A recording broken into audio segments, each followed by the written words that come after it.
Bonjour à tous amis dégustateurs. Alors très rapidement parce que c'est la finale et bon on a perdu mais on n'a pas tout perdu ce week-end parce que nous au moins on a bu de jolis vins. Très rapidement ça, un domaine Charvin 2020 que je viens de rentrer. Quoi vous dire si ce n'est que c'est un 2020 et on est à Châteauneuf. C'est puissant, voilà, c'est très puissant. Alors par contre je me suis dit c'est finalement pas plus puissant qu'un autre 2020 donc ça c'est plutôt la bonne nouvelle. À l'ouverture, par contre, c'est très, c'est pas très fin. Et puis au bout de 12 heures, on va dire le lendemain, arrive enfin un peu de complexité et parce que sinon c'était un petit peu mono.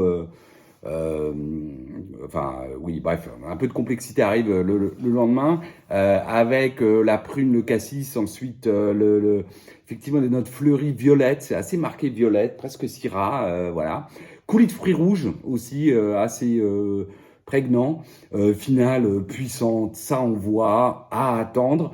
Mais là, au début, j'étais un peu sceptique. Le lendemain, je me dis, bah oui, peut-être que dans 20 ans, cette puissance va être domestiquée, c'est ce qu'on peut espérer, pour donner un joli vin.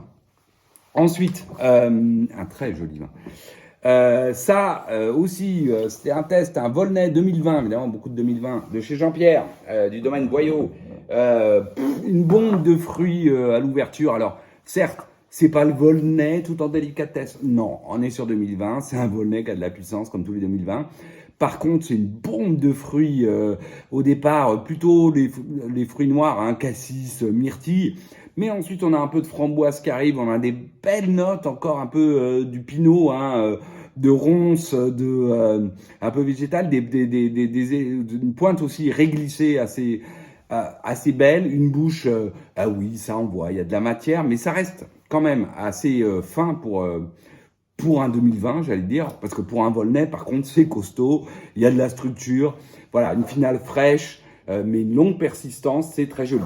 Ensuite, et ce sera la dernière du jour, on a bu ça, il fallait quand même pas boire que des 2020, un Gevrey-Chambertin 2010, les Cherbaudes. Alors, à l'ouverture, on a un vin très marqué par la fraîcheur, presque un peu trop pour moi, alors que Sylvia adore. Voilà, on a un nez de pinot évolué, on est plutôt au départ assez marqué champignon, sous-bois, tourbé. Ensuite, on a effectivement framboise, groseille, on a des petites notes un peu épicées.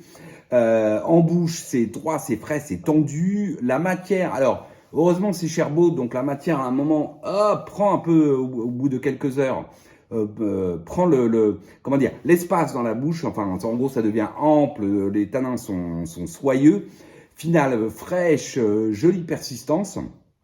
Et je vais vous dire, c'est surtout sur le bœuf bourguignon que ça s'est totalement révélé, où ça faisait longtemps que je n'avais pas fait un accord mets-vin dans lequel les deux se magnifient l'un l'autre, parce que ça gommait un peu l'aspect un peu frais, tendu, très tendu du Gevrey en mangeant, et ça donnait aussi au plat, ça mettait en valeur au plat. Moi je le fais avec des champignons, voilà, donc on avait ces petites notes de sous-bois qui étaient tout d'un coup qui arrivaient dans le plat, c'était très joli. Voilà, un bel accord mets-vin et un finalement très joli vin que ce Gevrey-Chambertin Charbot de 2010. Sinon, on a bu pour la finale, j'ai pas la bouteille sous la main, un magnifique Iceberg 2010, donc un Riesling Iceberg 2012, pardon, de Guinglinger. Voilà, tout en élégance, avec une jolie profondeur. On est sur la Mirabelle, la Reine Claude. Les jolies notes très agrumes, presque mandarine clémentine, sur un fond plutôt cire d'abeille terpénique, hein, un peu cire d'abeille et surtout tourbé fumé, pardon. Belle bouche, fraîche, mais jolie matière qui enrobe, belle finale. Voilà, un beau Iceberg 2012 qui nous a accompagnés pour cette belle finale, non, mais enfin cette finale en tout cas à suspense. On n'aura donc pas tout perdu, puisqu'au moins on aura bu de jolis vins ce week-end. Allez, à la semaine prochaine. Salut.